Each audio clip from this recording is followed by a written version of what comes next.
Shalom saudara, nggak berasa kita udah sampai di bulan Mei, di bulan yang kelima. Artinya adalah kita sudah mengganti September kita setiap 2 bulan, maka kita akan memasuki September yang baru. Saya percaya 2 bulan terakhir selama Februari, Maret dan April, Bapak Ibu sudah belajar mengenai apa itu pelayanan, bagaimana pelayanan yang ada di gereja kita, tapi terlebih lagi apa hati melayani Tuhan dari seorang kita, bagaimana kita punya sikap hati untuk melayani Tuhan, mengerjakan segala sesuatu terbaik. Nah, kita mau lanjutkan Bapak Ibu selama 2 bulan ke depan. Bapak Ibu tahu bahwa dalam perjalanan pelayanan segala sesuatunya tentu tidak akan mudah, gitu. Tidak akan gampang, bukan berarti akan membuat kita letih, capai dan lain sebagainya, tapi akan membuat kita makin excited kalau kita bisa mengerti bahwa semua yang akan kita hadapi itu sebenarnya semata-mata untuk kebaikan hidup kita. Nah, tapi tidak bisa dibungkiri bahwa dalam menjalani hidup pelayanan, tentu akan ada hal-hal yang mengganggu kita. Bukan cuma secara fisik, tapi juga secara rohani. Karena kita melayani Tuhan yang bukan cuma tubuh, jiwa, tapi juga roh. Makanya firman Tuhan di Efesus 6 ayat 12 bilang begini, karena perjuangan kita bukanlah melawan darah dan daging, tetapi melawan pemerintah-pemerintah, melawan penguasa-penguasa, melawan penghulu-penghulu dunia yang gelap ini, dan melawan roh-roh jahat yang ada di udara.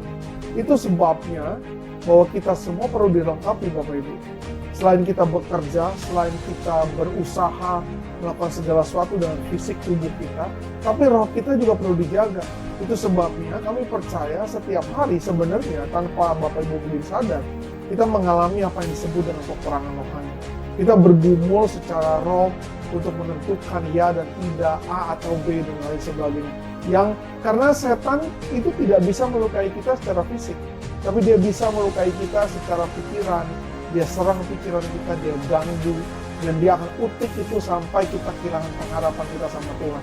Nah, inilah yang kita mau belajar sama-sama, saling menguatkan bahwa dalam setiap spiritual peperangan rohani kita, setiap hari, kita mau tetap menang dan tetap percaya, berjalan bersama Tuhan, supaya Bapak Ibu semua ketika menjalani pelayanan ini, kehidupan ini, dan kita makin mendekat kepada Tuhan, belajar dari seorang Yesus, kita makin bisa mengatasi setiap peperangan rohani yang kita hadapi, setiap peperangan batin yang kita hadapi setiap hari, supaya kita bisa tetap menang bersama dengan Tuhan.